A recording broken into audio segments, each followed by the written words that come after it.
വോട്ടെടുപ്പ് കഴിയുമ്പോഴേക്ക് നടത്തുന്നുണ്ടെങ്കിൽ എന്താണ് നിങ്ങളുടെ ഈ ആത്മവിശ്വാസത്തിന് അടിസ്ഥാനം? ബൂത്ത് തിരിച്ചുള്ള കണക്കുകൾ കിട്ടി തുടങ്ങിയോ? അല്ല, അദ്ദേഹത്തിന്റെ പ്രതികരണം സ്വാഭാവികമാണ്. അല്ല, നന്ദി പറയുകയാണെന്നേ, വിജയിച്ചു എന്നാണ് അദ്ദേഹം പറയുന്നത് മനസ്സിലാക്കേണ്ടത്. ഇപ്പം സ്ഥാനാർത്ഥി അല്ല, അതാ ഞാൻ പറഞ്ഞത്. അതാണ് സ്മൃതി പറയുന്നത്. ഞങ്ങളുടെ ആത്മവിശ്വാസം ഇനിയിപ്പോൾ പത്രസമ്മേളനം നടന്നാലും നടന്നില്ലെങ്കിലും, ഇനി മറ്റ് UDF നേതാക്കന്മാർ പത്രക്കാരെ കണ്ടാലും കണ്ടില്ലെങ്കിലും അതിലൊന്ന് വ്യാഖ്യാനത്തിലേക്കൊന്ന് പോകണം. ഞങ്ങളെ സംബന്ധിച്ച് ജയിക്കുമെന്ന ശുഭാപ്തി വിശ്വാസത്തിൽ നിന്ന് പിറകോട്ട് പോകാവുന്ന ഒരു ഫ്രാക്ഷൻ ഓഫ് സെക്കൻഡ് സമയം പോലും ഞങ്ങൾക്കങ്ങനെ ചിന്തിക്കേണ്ട ഘട്ടം ഉണ്ടായിട്ടില്ല. തിരഞ്ഞെടുപ്പിൻ്റെ ഓരോ ഘട്ടത്തിലും സ്ഥാനാർത്ഥി നിർണ്ണയം ആദ്യം നിർണ്ണയിച്ചത് മുതൽ അവിടുന്ന് ഇങ്ങോട്ട് ഓരോ ഘട്ടത്തിലും ഞങ്ങൾ വലിയ മുന്നേറ്റം നടത്തിയിട്ടുണ്ട്. അത് ഞങ്ങളുടെ UDF കൺവെൻഷനും ഇടതുപക്ഷത്തിൻ്റെ UDF കൺവെൻഷനും താരതമ്യപ്പെടുത്താൻ നിങ്ങൾക്ക് ബോധ്യപ്പെടും.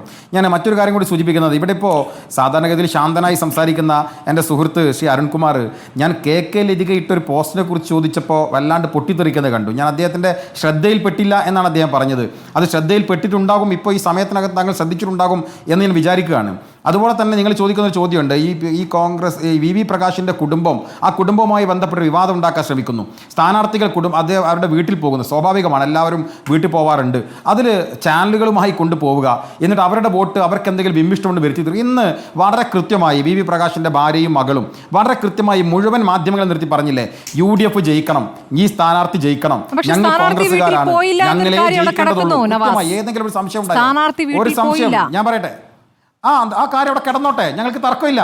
സ്മൃതി, ആ കാര്യം അവിടെ കിടന്നോട്ടെ. അദ്ദേഹത്തിൻ്റെ വീട്ടിൽ പോയില്ല, അത് ശരിയാണ്, അവിടെ കിടന്നോട്ടെ. എന്താ കുഴപ്പമൊന്നേ? ആ വീട്ടുകാർ തന്നെ പറയാം, ഞങ്ങളുടെ സ്ഥാനാർത്ഥി, ഞങ്ങളുടെ പാർട്ടി, ഞങ്ങളുടെ മുന്നണി, ഞങ്ങൾ തന്നെ ജയിക്കണം. ഞാൻ തിരിച്ചൊരു ചോദ്യം ചോദിക്കട്ടെ. ശ്രീ KK ലതിക അവർ ധരിച്ച കറുത്ത വസ്ത്രം അത് പ്രതിഷേധമാണ് എന്ന രൂപത്തിലേക്ക് ഫേസ്ബുക്കിൽ പോസ്റ്റ് ഇട്ടല്ലോ. ഇപ്പോഴും ഫേസ്ബുക്കിൽ ആ പോസ്റ്റ് ഉണ്ട്. ഇന്ന് മകൾ കൃത്യമായി, VV പ്രകാശിൻ്റെ മകൾ കൃത്യമായി പറഞ്ഞില്ലേ, അച്ഛൻ്റെ ഓർമ്മയാണ് ഓരോ തിരഞ്ഞെടുപ്പും ഞങ്ങൾക്ക്. ആ തിരഞ്ഞെടുപ്പിൽ അച്ഛൻ്റെ ഓർമ്മയുടെ വേദനയാണ് ഞങ്ങൾ ഇന്ന് സങ്കടം കാണിക്കാൻ ഞങ്ങൾ ഈ കറുത്ത വസ്ത്രം അതിനെ ധരിച്ചതാണ് എന്ന് മാധ്യമങ്ങളോട് പറഞ്ഞില്ലേ. ഒരു നിയമസഭാ സാമാജികയായിരുന്ന ഒരാൾ ഒരു തിരഞ്ഞെടുപ്പിൻ്റെ പശ്ചാത്തലത്തിൽ ഇങ്ങനെ പച്ചക്കള്ളം പറയാൻ ണ്ടോ? പച്ചക്കള്ളമല്ലേ പറഞ്ഞത്? മാത്രമല്ല, വോട്ട് ചെയ്യാൻ വരില്ല എന്ന് പറഞ്ഞ് ജനങ്ങളെ തെറ്റിദ്ധരിപ്പിക്കുന്നു. ജനപ്രതിനിധിയായി തിരഞ്ഞെടുക്കപ്പെട്ടിരുന്ന ഒരാൾ ജനങ്ങളെ കബളിപ്പിക്കുന്ന രൂപത്തിലേക്ക് ഇത്തരം പ്രചരണം നടത്തേണ്ട ഒരു ഗതികേടിലേക്ക് ഇടതുപക്ഷം എത്തിയില്ലേ? ആ ഗതികേടിനെ ന്യായീകരിക്കാൻ കഴിയാതല്ലേ ശ്രീ അരുൺകുമാർ ഇവിടുന്ന് ഞാൻ ശ്രദ്ധിച്ചില്ല, അറിഞ്ഞില്ല എന്ന് പറഞ്ഞ് പൊട്ടിത്തെറിക്കുന്നത്?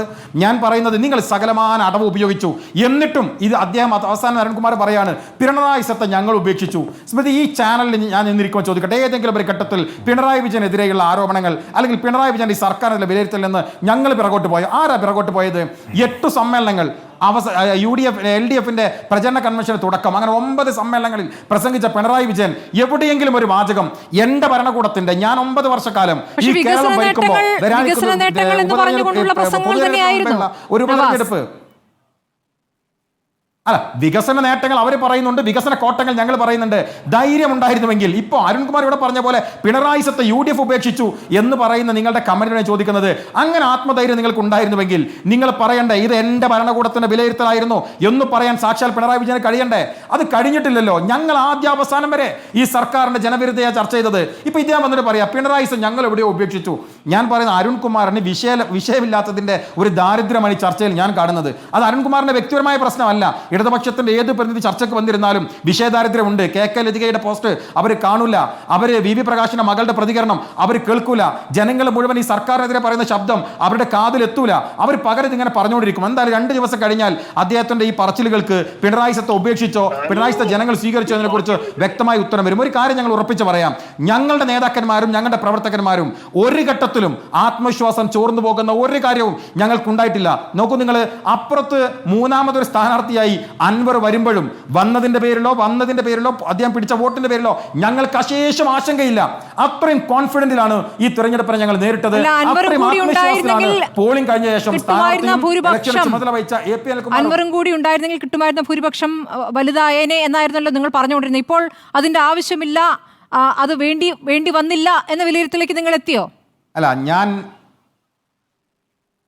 ഞങ്ങൾ പറയുന്നത്, ഞങ്ങൾക്ക് ജയിക്കാൻ ഐക്യ ജനാധിപത്യങ്ങളുടെ വോട്ട് തന്നെ ധാരാളമാണ്, സർക്കാർ വിരുദ്ധ വോട്ടുകൾ തന്നെ ധാരാളമാണ്.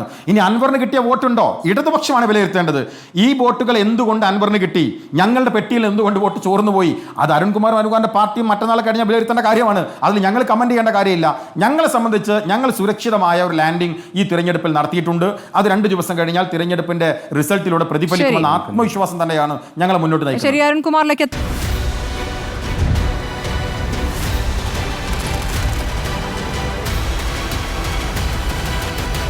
ഡിബേറ്റ് വിത്ത് സ്മൃതി പരുത്തിക്കാട്.